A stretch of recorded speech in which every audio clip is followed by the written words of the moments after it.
to Web of Stories. My name is Melinda, and I am here with a book review. Not just any book review.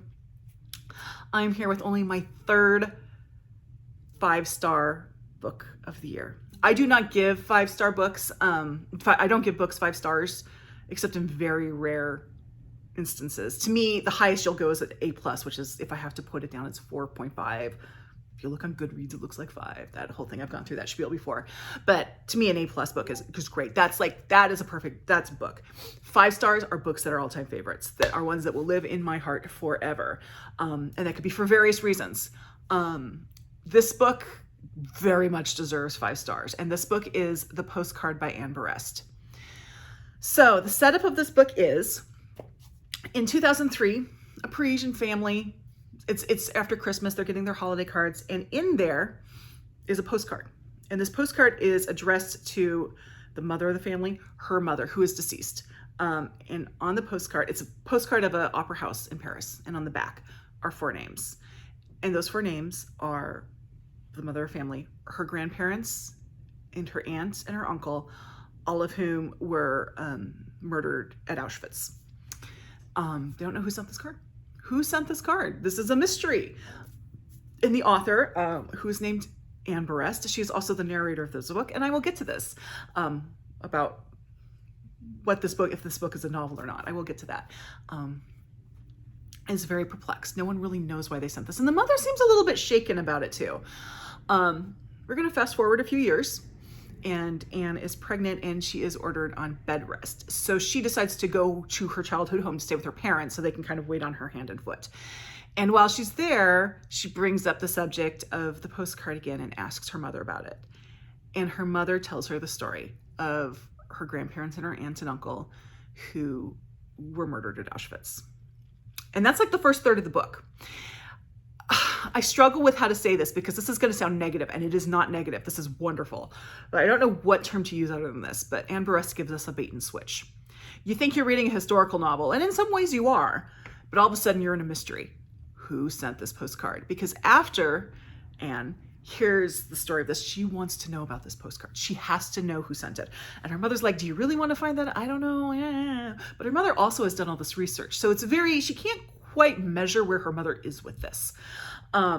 So she, sometimes with the help with her mother and sometimes not, goes on a trek to discover more about the family, discover who sent this postcard. And so that's basically the gist of this novel. Now, I put that in quotes because the author calls it a novel. It is considered fiction because she calls it a novel, but she calls it a novel for 2 reasons. One is, in the parts that are written in the past, obviously she had to fill some things out because there are things written there that no one would ever know, but she had to kind of put them in authorial discretion. But 2, and this is why she says she calls it a novel, is because this all happened. This is all true. Everything in this book is true.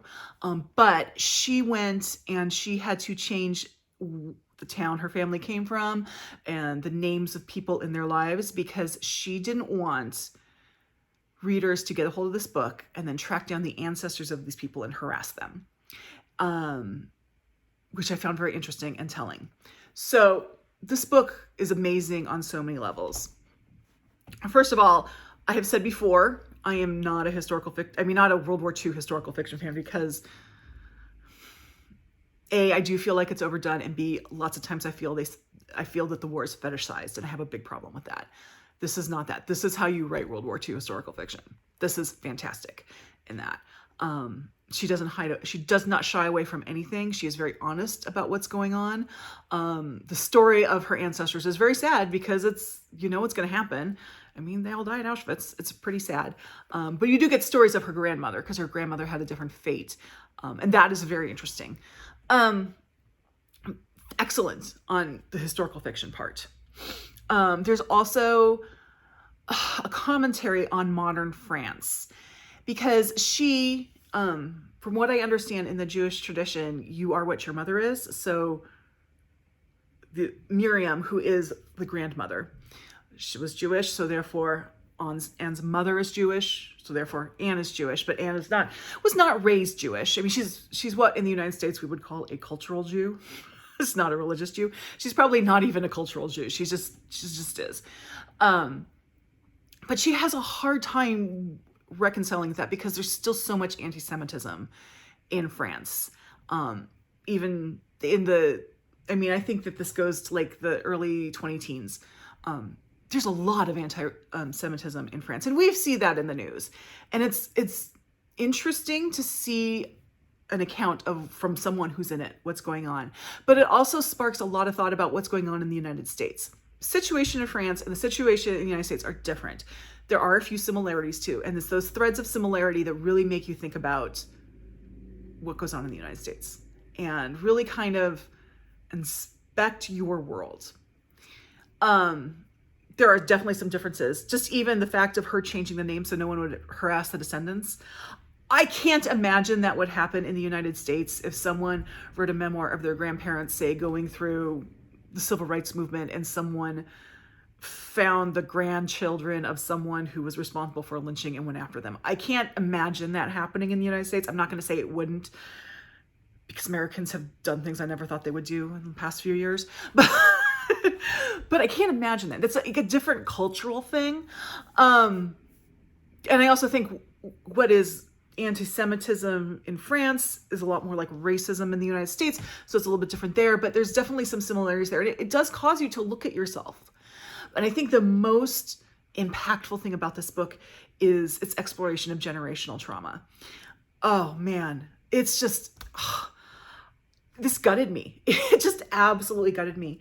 I finished this book and I was like, and it's not because it was a shocking ending. It's just the emotional upheaval with it. These beautiful, beautiful explorations about feelings and, you know, what you perceived from your parents and your family and what was really going on. While I was reading this, I happened to be reading another book, which will be addressed in another video. It wasn't a positive experience. And one of my problems with that book is that it was all telling and no showing.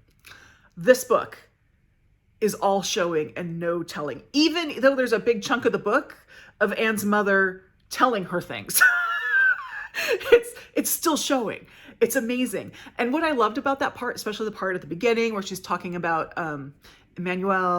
Ephraim and Emma, who were grandparents, and then Noemi and Jacques, who are aunt and uncle. And by the way, the picture on the cover of this book, that is Noemi Rabinovich. That is the actual person from this book, the aunt who was killed in Auschwitz.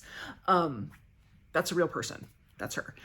This book is, I personally probably would not, I think by American publishing standards, would not call this book a novel. Call it a biography. But anyway, back to what I was talking about. Sorry, squirrel. The part where her mother is telling her about what happened to her grandparents and her aunt and uncle. There'd be parts where Anne would say, "How can you know that?" Which is kind of what I think in those situations. Like, really, how can you know that? And then her mother would go like, "Oh, I can." And she'd pull these papers out like, "Look what I found. Here it is. Here's all the proof." And I love that. Like the fact-checking research part of my soul loved that. This is also a great book for people who like research, because there's a lot of research in this book, not in a dry way. I recently read The Cartographers, and I think one reason why people don't like The Cartographers is there's a lot of research in it. And there is. This is much more like it's not like that. It's just gorgeous. This book is amazing. I can't say anything more about it. Like, this book blew my mind on so many levels. This is a book. So I'm thinking back, this is only the third book I've given 5 stars to this year. And the first 2 are not books that I would recommend to everybody. They were books that were for 5 stars, were very personal to me as to why they were 5 stars. They were by local authors and whatever. This is a book, however, I would put into almost everybody's hands. I actually would say everybody's hands, but then I realized, like, one of my bookish best friends, this is not the right time for her to read this. But so almost everybody's hands. And I can't guarantee that you will like this book, because I can't do that with anything. No one can guarantee that someone's going to like a book. I can't guarantee you'll like it. I can, however, guarantee this book will make you think about things, and think about a different way of things. I have more thoughts about this book in regards to its retelling of World War II. I'm going to hold my thoughts on that, other than to say that it does it right. I'm going to hold that for a future video that I am going to do once I find a 5th book that works in it. I'm going to do a video of like my top 5 World War II fictions, novels. I have to use novels now because I'm including this book. And I only have 4, so I need a 5th one. Once I do that, I will go more into depth about why this book was so excellent as a World War II novel. Just take my word on it at this point that it is. It does World War II very well. I don't know what else I can say about this book. This book blew me away.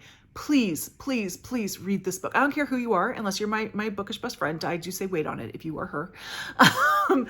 But anyone else, please just get this book and read it. It is so amazing. It is by Europa Editions, so it's a smaller indie press, but it's not one that's impossible to find.